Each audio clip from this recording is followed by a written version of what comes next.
സർഗം കിച്ചണിൽ പച്ചമാങ്ങ കൊണ്ട് ഒരു ലസ്സിയാണ് തയ്യാറാക്കുന്നത്. അത് തയ്യാറാക്കാൻ വേണ്ട ഇൻഗ്രീഡിയൻസ്: പച്ചമാങ്ങ ഒരെണ്ണം വലുതാണ്, ചെറുത് 5, അടുത്തൊരു 5, 2 എണ്ണം എടുക്കണം. ഇത് ഒരെണ്ണം വലിയതാണ്, തോട് കളഞ്ഞ് നുറുക്കിയെടുത്തത്.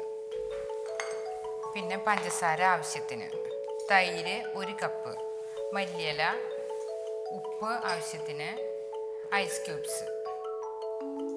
ആദ്യം ഒരു മിക്സിയുടെ ജാറെടുത്ത് മാങ്ങ ഇടാം. അതിലേക്ക് ആവശ്യത്തിന് ഉപ്പ്, നുള്ളുപ്പിട്ടാൽ മതി. പഞ്ചസാര ആവശ്യത്തിന്, തൈര് കുറച്ച് ചേർക്കാം. അതിന് ശേഷം നമുക്ക് നല്ലോണം അടിച്ച് ചേർക്കാം. മല്ലിയില കുറച്ച് നല്ലോണം അരഞ്ഞതിന് ശേഷം ബാക്കിയുള്ളത് ചേർക്കാം. എന്നിട്ട് അരച്ചെടുക്കാം.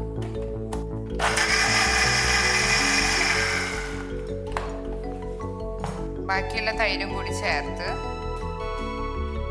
ബാക്കി പഞ്ചസാരയും ചേർത്ത് കുറച്ച് മല്ലിയിലും കൂടി ചേർക്കാം.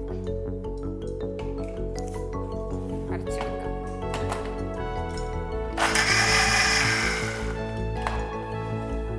ഇനി 2 സെർവിങ് ഗ്ലാസ് എടുത്ത് ഐസ് ക്യൂബ് ചേർക്കാം.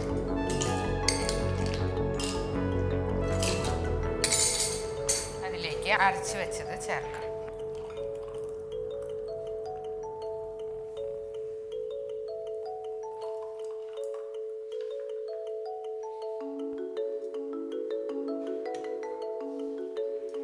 നമ്മുടെ പച്ചമാങ്ങ ലസ്സി തയ്യാറായിട്ടുണ്ട്. ഇതുപോലുള്ള പാചക വീഡിയോകൾ ഇനിയും ലഭിക്കുന്നതിന് വേണ്ടി ഈ വീഡിയോയ്ക്ക് താഴെയുള്ള സബ്സ്ക്രൈബ് ബട്ടൺ ക്ലിക്ക് ചെയ്യുക. ഇഷ്ടപ്പെട്ടുവെങ്കിൽ ലൈക്ക് ചെയ്യുക, ഷെയർ ചെയ്യുക. കൂടുതൽ വീഡിയോകൾക്കായി യൂട്യൂബിൽ സർഗം കിച്ചൺ എന്ന് ടൈപ്പ് ചെയ്ത് സെർച്ച് ചെയ്യുക.